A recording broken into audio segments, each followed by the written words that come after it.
Yan. Another day, another computer repair. So, dito tayo sa Bulacan ngayon. Yan. Tara, let's go.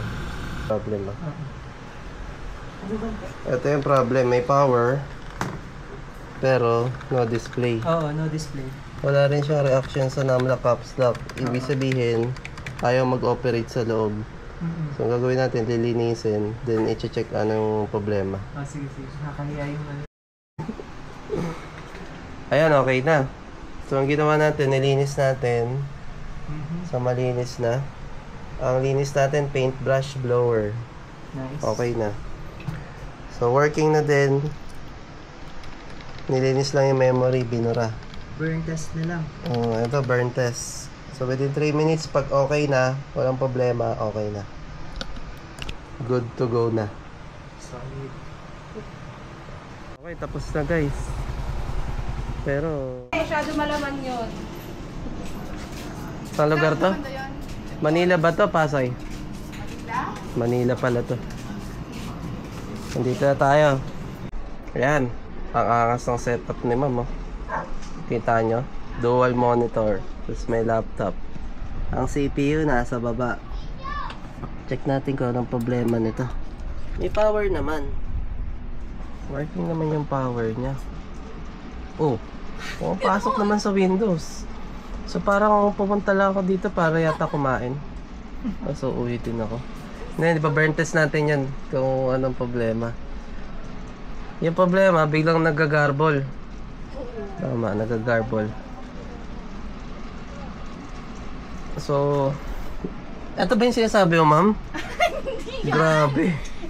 Napakaangas. Pakita mo nga. Meron daw na ilagay sa ibabaw na may infrared. Na ang epekto ng infrared, naglolo ko yung ano. Hindi daw pwedeng nakaganon. So eto yun, oh. Katingko. Ay, katingko? Ah, eto. Nilalagay ko sa ibabaw. Pero sa ibabaw ng CPU mo, ibabaw Sa dito. ibabaw ng CPU. Sa ibabaw ng Dahon CPU. na. Naka-duty din ako. So bukas yung CPU nasa ibabaw yan. Ayan. So ang kailangan lang, mawala lang to. Tapos okay na. Sa to ba? Tago mo lang sa damitan. O, tinan mo ang tagal. Hindi dapat niya katagal yan. Dapat Mamaya yan tingnan. sa- Tama. Hindi normal na matagal. Dapat mabilis. SSD na yun eh. Wala nang laman yan eh. Ibig sabihin, wala na akong apps dyan. Bukod din sila nag-aamit ko sa trabaho. Tapos parang nakikisabay-sabay lahat. Pati aircon. Bilang ayaw din gumana. O meron akong alam. Trinay ko i-share. Hold yung power. Tapos tsaka i-power para mag-reset. Ano? Ganun to. Tama. Tignan natin mamaya kung ganyan pa rin. Open pa rin, ha? Tingnan mo na lang. Naku, kasi ganyan din naman siya ng mga nakaraan. Ayan. Lumabas yung sakit. So inisip ko may nakatira sa loob, kinatok ko.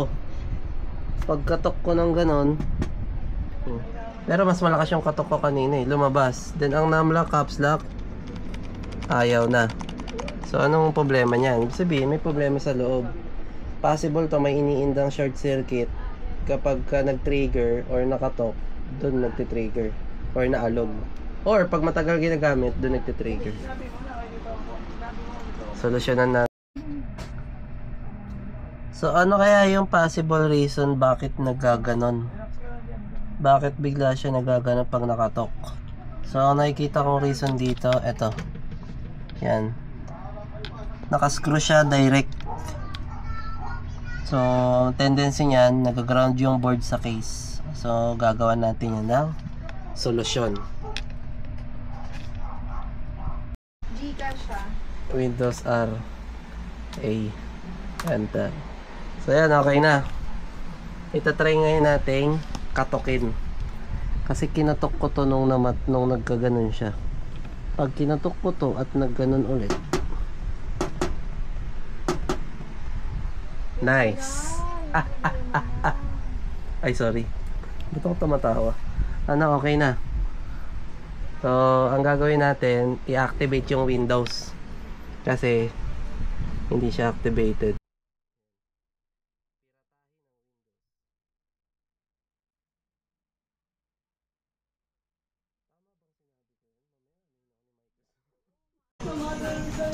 Okay na. Pero di pa tayo tapos. May mga babayaran pa tayong utang. Kaya kailangan nating kumayod.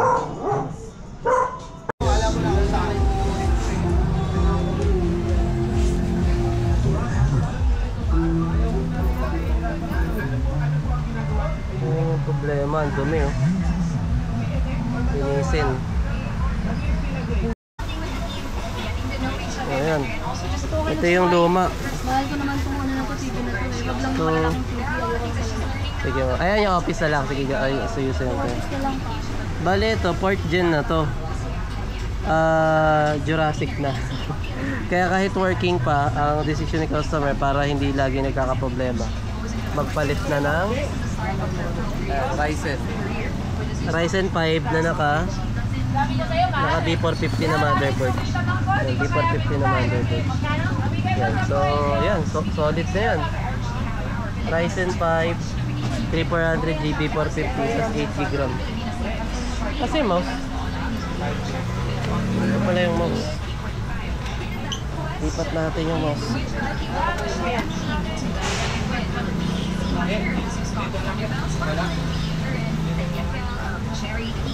Ayan, para makita mo yung specs ma'am, task manager, performance, ayan, Ryzen 5 3400G 8GB RAM. Sa box mo? Yung box mo, ang model, ano eh? B450. Yan na ba yun? Yung box wala dito. Plastic? Wala yan? Wala dito? Yung board wala dito, di yan lalabas. Prosi lang. Doon wala, walang butas. Yung board, makikita mo yan dito. Na B450 yan. Okay, laptop na lang. Wala yun. Andun yung camera mo. Sa ano? Recto. Hindi pa tayo tapos. May gagawin pa tayo. May sira yung elevator. Nandito tayo sa Galicia de Binondo. Galicia de Binondo. Feeling ko may problema yung elevator. Dito parang nakakago. Ayan yung problema. Pag ganito kasi corrupt na to eh. Control Alt Delete.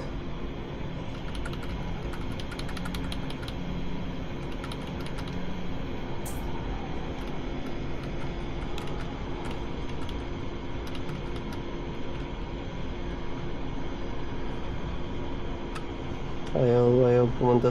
So, sinalpakan ko ng SSD para bumilis.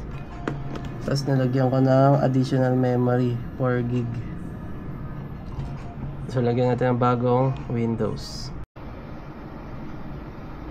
Ayan. Okay na. Sinalpakan siya ng SSD. Tapos ng memory. So, drivers na lang ang kulang. Tapos, uwian na. Drivers na lang ang kulang.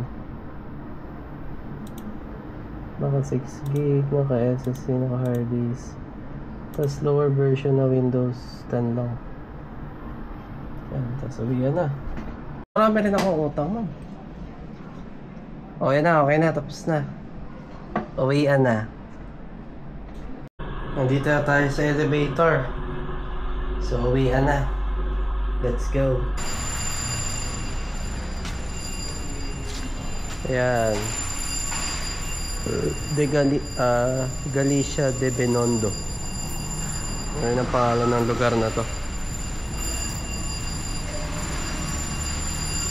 On na siya. Pag binuksan mo, hindi siya, ayun. Uy, namamatay yun. Bira.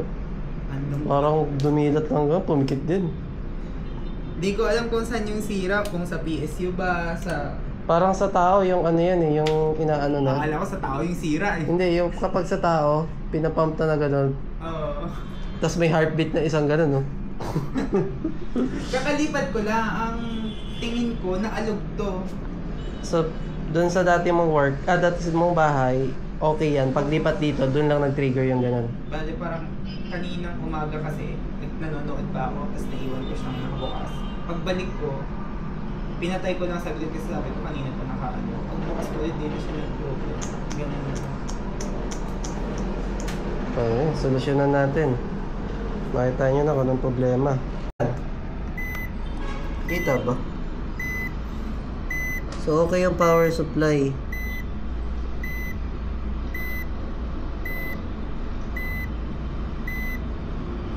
Makita nyo yung PG 280, tapos yung voltahe 5 volts, 12 volts, 3.3. So accurate naman. Wala problema yung power supply, pero bakit ayaw niyang mag-power? Ano to? Ryzen 5 3600 then B450. Ayaw mag-power.